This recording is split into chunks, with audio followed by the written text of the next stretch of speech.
Bonjour à toutes et à tous, ici votre consultante en art métaphysique chinois. Alors aujourd'hui, on se penche sur une journée vraiment particulière, le mardi 17 février 2026. Pourquoi si spécial? Eh bien, c'est tout simplement le tout premier jour de l'année du cheval de feu. On va voir ensemble comment naviguer au mieux ces énergies qui s'annoncent assez uniques. Et tout de suite, on rentre dans le vif du sujet avec ce thème un peu paradoxal. Vous allez voir. Imaginez, bureau fermé, mais contrats ouverts. Qu'est-ce que ça veut dire? Eh bien, après 2 jours où tout était un peu à l'arrêt, bloqué, les affaires reprennent enfin. Mais attention, il y a des conditions et elles sont assez strictes. C'est vraiment une journée où il faut agir, mais de façon très ciblée.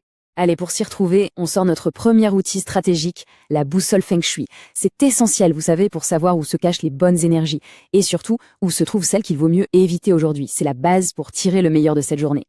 Alors, attention, notez bien ça. Le point vraiment crucial aujourd'hui, c'est le nord-ouest. C'est la direction reine, le secteur de la richesse.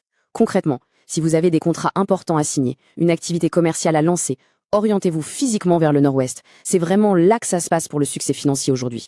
Ensuite, pour tout ce qui est plus relationnel, les interactions sociales, le réseautage ou tout simplement pour passer un bon moment, eh bien c'est vers le sud qu'il faut se tourner.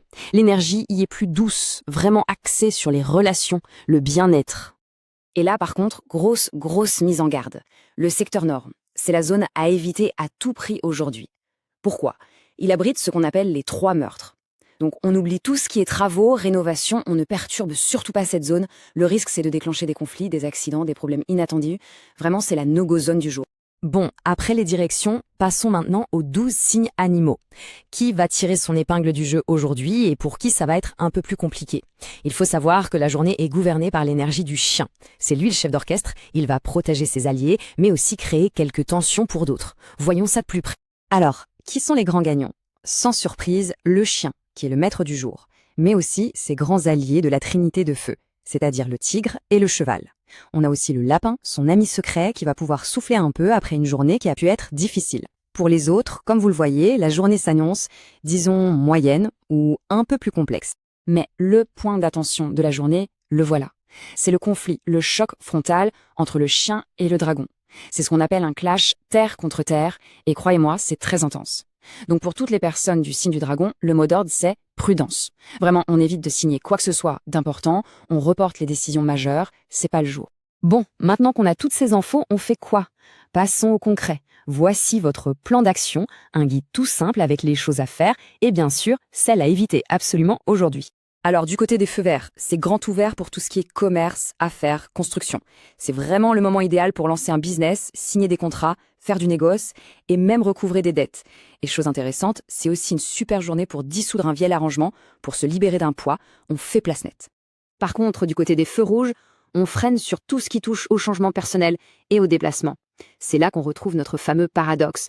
On peut tout à fait signer un contrat de travail, mais on ne commence surtout pas le nouveau poste aujourd'hui. Et bien sûr, pas de déménagement, pas de mariage, et on évite les longs voyages.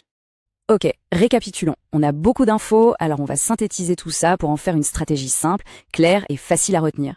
Comment on transforme cette journée un peu complexe en un véritable succès? La question est simple. Quelle est la stratégie gagnante pour ce 17 février? Comment on jongle entre ces feux verts pour les affaires et ces feux rouges pour le perso? La réponse est juste là, en 3 étapes clés.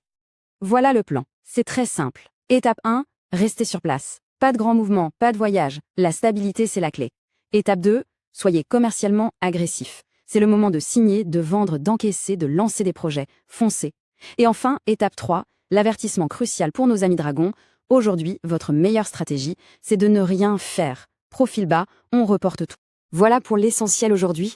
Bien sûr, si tu veux en savoir plus, il faut se rappeler qu'un thème astrologique chinois ne se résume pas à un seul signe, mais à 4. Donc pour une analyse plus profonde ou si tu souhaites me consulter, n'hésite pas, prends contact sur www.fengshuioriginel.com. Que la sagesse du Tong Shu vous accompagne.